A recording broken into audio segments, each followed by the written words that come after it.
যারা বাপমার নামে কোরবানি দেয় কিন্তু তার কোরবানি দেয় না। তো বলে বাপমার নামে কোরবানি দিত না, অবশ্যই দিব। বাপের যদি একটা লুঙ্গি লাগে, এর লাগে কি ফুতের লুঙ্গি কিনতো না? কথা কন না কেন? বাপের যদি একটা জামা লাগে, তো এর লেগে কি বাপের জামা আমি দিছি দেখা আমি আর খালি গায়ে আটমু নাকি? তো তাহলে এটা কথা হইল কোনো? বাপের নামে কোরবানি দিলাম দেখা, মার নামে কোরবানি দিলাম দেখা আমি কোরবানি দেব না, এটা কোন কথা? ছেলেটার দোকান অথবা ছেলেটা ঢাকা কাজ করে, চাকরি করে, যেটাই করুক, তে বাইতাইয়া তার কাছে কিন্তু টাকা আছে 60,000-এর বেশি, কিন্তু বাইতাইয়া মাতে না, তার বাপের হাতে টাকা 10,000 দিয়া দেন, আপনি কোরবানি দেন, গোস্ত না খাওন, আপনার নামে দেন, আপনি মুরব্বী মানুষ, আপনি মরিয়া গেলে আর পাইবেন কই কোরবানি? অথচ সে কিন্তু কি সামর্থ্যবান, কথা বুঝেন নাই আমার, তার কাছে টাকা আছে না, এই 10,000 টাকা ছাড়া তার দ্বারা আর টাকা নাই। তাহলে এই ছেলের উপরে তো কোরবানি ওয়াজিব, অথচ সে তার বাবার নামে কোরবানি দিল, বাবার সাথে শরীক দিয়া টাকা জমা দিয়া 10,000 টাকা বাপারে বুঝাই দিয়া শেষ। সে মনে মনে ভাবতেছে আমি তো কোরবানি দিছি, এই যে আব্বারে দিছি 10,000, তুই বেটা আব্বারে না 10,000 দিস, কোরবানি দিস কই? কোরবানি উপলক্ষে না 10,000 টাকা বাপেরে দিছ, তো তুমি তো সারা বছরই টাকা দাও, তো এখনো দিছো, এটা অসুবিধা কি? বাপমার খেদমত তুমি করবা না? বাপমারে তুমি দিবা না? বলেন কি পরিমাণ ছেলে যাদের কাছে টাকা আছে অথচ তারা কোরবানি দেয় না। বাইতাইয়ে নতুন জামা পিন্দা ঈদগাহে মুসল্লা লইয়া নামাজ পড়তে যায়, কিত্তে যাও বেউকুফ, তুই হুতাতে না থাকবি, তুই গোস্ত আনলে গোস্ত খাইবি। আরে বেটা তোরের বেটা ঈদগাহ যাইতে কইছে কে বেটা? এত সকাল ঘুমে তুটছু কিত্তা তুমি? গোস্ত রান্ধা হইলে না উঠবা, তোমার তো উড়াইবেই তোমার আম্মা। এই জন্য এটা শরীয়তের বিধান। অনেক ছেলে আছে বালেগের উপরে কোরবানি ওয়াজিব। অনেক ছেলে আছে ঢাকা, চিটাগাং শহরে, বন্দরে চাকরি করে, ব্যবসা করে, তাদের কাছে টাকা আছে, হেতে মনে করে আমি ফুলায় ন। তুমি অবিবাহিত মনে করো, অবিবাহিত হইলেও কোরবানি যার উপরে ওয়াজিব হয় তাকে কোরবানি দিতে হবে না? না বউ থাকা শর্ত? কথা কয় না, হয়তো তো এটা বুঝেই না, হয়তো মায়ের বার্তাই দেয় না এটারে, হয়তো এটা কিছুই মনে যায় না। তাহলে এখানে বিবাহিত অবিবাহিত না, তো বালেগ হলেই শরীয়ত সম্মত টাকা, শরীয়ত নির্ধারিত যার কাছে আছে তাকে কোরবানি দিতে হবে। তাহলে অসংখ্য মহিলাদের উপরে কোরবানি ওয়াজিব হয়, অসংখ্য ছেলের উপরে।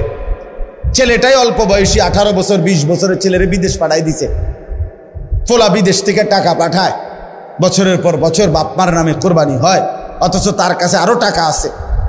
তাহলে ওই টাকাগুলোর কারণে তো তার উপরে কোরবানি ওয়াজিব। এই জন্য দয়া করে বাপ, আরো অনেক মাসালা আছে, আমি শুধু বুঝায় বলব।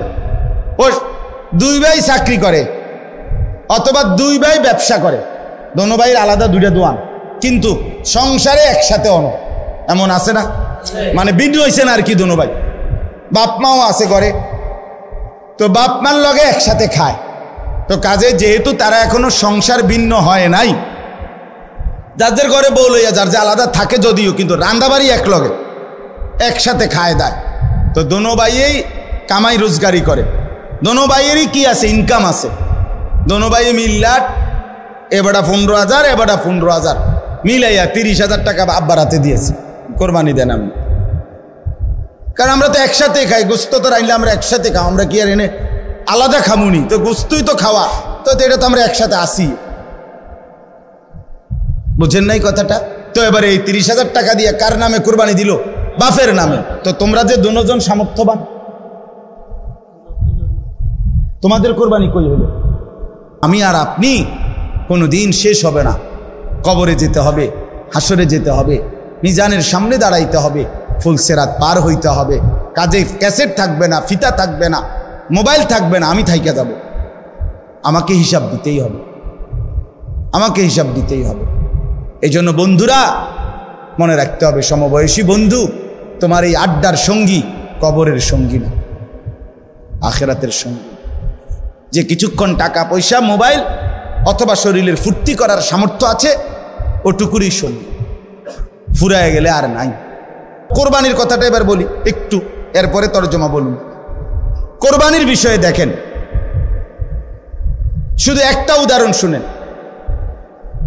কোন মুসলমান কোরবানির 3 দিন অর্থাৎ 10ই জিলহজ কোরবানি হয়, যেদিন আমরা কোরবানি করি এটারই কয় 10ই জিলহজ। তো কোরবানির দিন এবং তার পরের 2 দিন, হুজুরের মোবাইলটা সাউন্ড করে দেন তো, সাউন্ড করে দেন। তো 10, 11, 12 জিলহজ মাসের এই 3 দিন মানে কোরবানির দিন আমরা যেটারে বলি তারপরের 2 দিন সহ, এই 3 দিনের ভিতরে যদি কারো কাছে 52.5 বড়ি রূপার সমপরিমাণ টাকা মূল্য থাকে তাহলে তার উপরে কোরবানি ওয়াজিব। 52.5 বড়ি রূপার দাম সর্বোচ্চ যদি 1000 টাকা করে হয় বড়ি, রূপার বড়ি কম, স্বর্ণের বড়ি বেশি। রূপার বড়ি 1000, 1200, 1300, কখনো কখনো 2700 টাকাও হয়।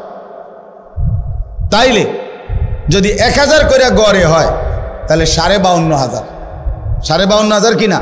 এই ঈদের দিন, কোরবানির ঈদের দিন এবং তারপরের 2 দিনের মধ্যে যে কোনো টাইমে কারো কাছে যদি নিজের ঘরের এই মৌলিক প্রয়োজন, ওই যেটা আমি বললাম হাওয়ায় যে আসলি, বউ বাচ্চার বাজার, ওষুধপত্র সহ আমরা মৌলিক খরচ যেটা মোটা দাগের, এই মৌলিক খরচ যা তার অতিরিক্ত যদি ওই পরিমাণ টাকা সম্পদ কারো কাছে থাকে তার উপরে কোরবানি ওয়াজিব। আল্লাহ রাসূল সাল্লাল্লাহু আলাইহি ওয়াসাল্লাম বলেন, যার উপরে কোরবানি ওয়াজিব হলো অথচ কোরবানি সে করলো না, রাসূলুল্লাহ সাল্লাল্লাহু আলাইহি ওয়াসাল্লাম স্পষ্ট বলছেন, ফালা ইয়াকরাবান্না মুসাল্লানা, সে যেন ঈদগাহে না আসে, সে যেন আমাদের নামাজে না আসে।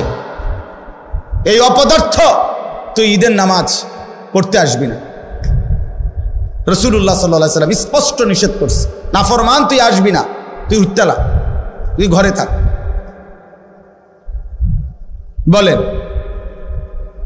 তাইলে জিলহজ মাসের এই 3 দিন, কোরবানির 3 দিন, মনে করেন আপনি গতকালকেও আপনার কাছে টাকা ছিল না, কিন্তু আজকে কোরবানির দিন বা তারপর দিন সকালবেলা আপনি একজনের থেকে 70,000 টাকা পাইতেন, এবারে আজকে দিছে টাকাটা, বাইতাইছে ঈদের উপলক্ষে এই টাকাটা আজকে দিছে। আর এই টাকাটা ছাড়াও আপনার ঘরের পরিবারের সংসারের যা প্রয়োজন তা চলবে, সমস্যা নাই। এই টাকাটা তো আমি ধরছি না হিসাব, এই আজকেই টাকাটা পাইছেন, আজকে তো আগামী এই 3 দিনের সন্ধ্যার আগে আগে আপনার জন্য কোরবানি ওয়াজিব। যে মহিলার কাছে স্বর্ণ আরো কিছু নগদ টাকা আছে, 2টা মিলাইয়া যদি, যেমন একজন মহিলার কাছে মনে করেন 1 বড়ি স্বর্ণ আছে, 2 বড়ি 1.5 বড়ি, এটা তো থাকেই, একেবারে ন্যূনতম 1-1.5 বড়ি স্বর্ণ তো যে কোনো মহিলারে আছে, বুড়া বেড়ি ভিতরে আছে, মহিলারও আছে, একেবারে গরিব গুড়াবার ঘরেও আছে। সাথে যদি ওই 3 দিন এই মহিলার কাছে আলগা কিছু টাকাও আছে, 10,000, 5,000, 20,000, 15,000, উনার টাকা, এটি উনার মহিলার নিজের টাকা, স্বামী দিছে, নয়তো ছেলে দিছে, নয়তো বাপের বাড়ির থেকে দিছে, যেমনি হোক দিছে, এই স্বর্ণ আর ওই টাকাটা মিলাইয়া যদি 52,500 টাকার দামের চাইতে বেশি হয়, এই মহিলার উপরে কোরবানি ওয়াজিব, নিঃসন্দেহে ওয়াজিব। তাইলে 1 বড়ি স্বর্ণের দাম তো হলো 80,000, ওনার কাছে আরো আছে 5,000 ব্যক্তিগতভাবে টাকা, তো 85,000 ধরেন, তো 85,000 টাকা 52,500-এর চাইতে কম তো তাইলে এই মহিলার উপরে কোরবানি ওয়াজিব হলো কিনা? কই আমাদের সমাজে কয়জন মহিলার কোরবানি দেয়? বেড়িতে গুস্তও না খাবায়, কিন্তু কোরবানি কো রুটি গোস্ত না খায় উনি, কিন্তু কোরবানি হইল।